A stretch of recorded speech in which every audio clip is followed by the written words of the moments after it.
భూపతిరావు శ్రీనివాస వర్మ గారు, అలాగే మన తణుకు నియోజకవర్గ ఎమ్మెల్యే అభ్యర్థి అయినటువంటి ఆర్మిల్లి రాధాకృష్ణ గారు మన ముందుకు వస్తున్నారమ్మా.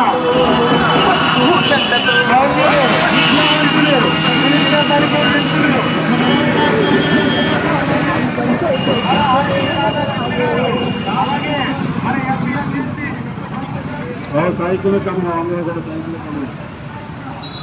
సైకిల్ కన్నా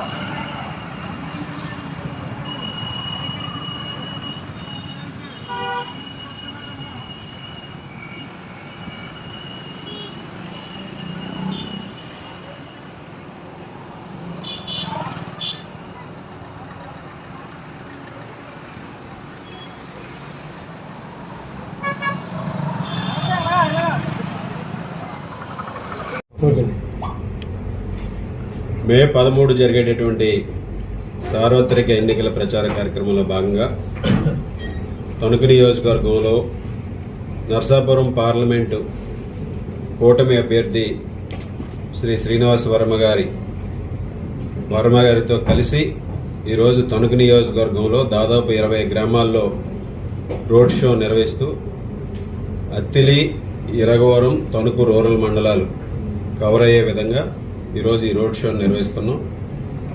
ఉదయం నుంచి మండుటెండలో కూడా తెలుగుదేశం, జనసేన, బీజేపీ శ్రేణులు పెద్ద ఎత్తున పాల్గొని దీన్ని విజయవంతం చేసి ప్రచారాన్ని అన్ని గ్రామాలకి కూడా ఉధృతంగా తీసుకెళ్ళడం జరుగుతుంది. ఈరోజు ప్రజలందరూ కూడా, రైతులు కానీ ఈ ప్రచార కార్యక్రమంలో రైతులు, మహిళలు, యువత కూడా స్పందిస్తూ వారందరూ కూడా నాకు, శ్రీనివాస వర్మ గారికి ఇద్దరికీ కూడా సంఘీభావం ప్రకటిస్తూ రాబోయే రోజుల్లో కూటమి ప్రభుత్వం అధికారంలోకి రావాలని ప్రతి ఒక్కరూ కూడా ఆకాంక్షిస్తున్నారు. వైఎస్ఆర్ కాంగ్రెస్ పార్టీ ప్రభుత్వం 5 సంవత్సరాల్లో ఈ రాష్ట్రాన్ని అన్ని విధాలుగానూ కూడా నిర్వీర్యం చేసి రాష్ట్ర ప్రజల ఆకాంక్షలు తొంగలోకి తొక్కి రాష్ట్రాన్ని అప్పుల పాలు చేసి రాజకీయ కక్షలతో ఒక అసమర్థమైనటువంటి పరిపాలనని అందించినటువంటి జగన్మోహన్ రెడ్డిని ఇంటికి పంపించాలని ప్రతి ఒక్కరూ కూడా కృతనిశ్చయంతో ఉన్నారు.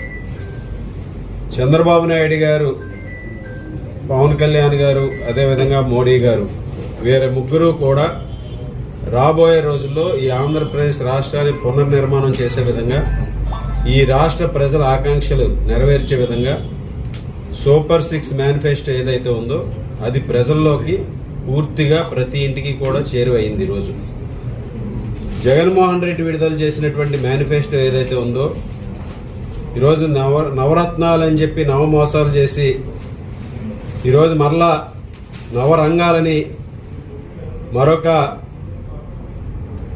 దానికి తెరదీసి ఈరోజు ఏ విధంగా ఈ మేనిఫెస్టోను రూపొందించారో ఇది ప్రజల్లో పేలవంగా ఉందనేది భావన ఏర్పడింది.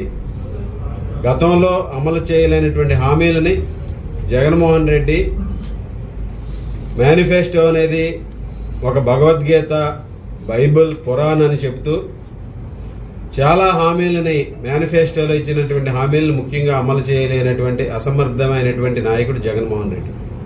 ఈరోజు రాష్ట్ర ప్రజలందరూ కూడా మార్పును కోరుకుంటున్నారు. ప్రతి గ్రామంలోనూ కూడా ఆ స్పందన కనిపిస్తుంది. ప్రజల్లో మార్పు స్పష్టంగా కనిపిస్తుంది.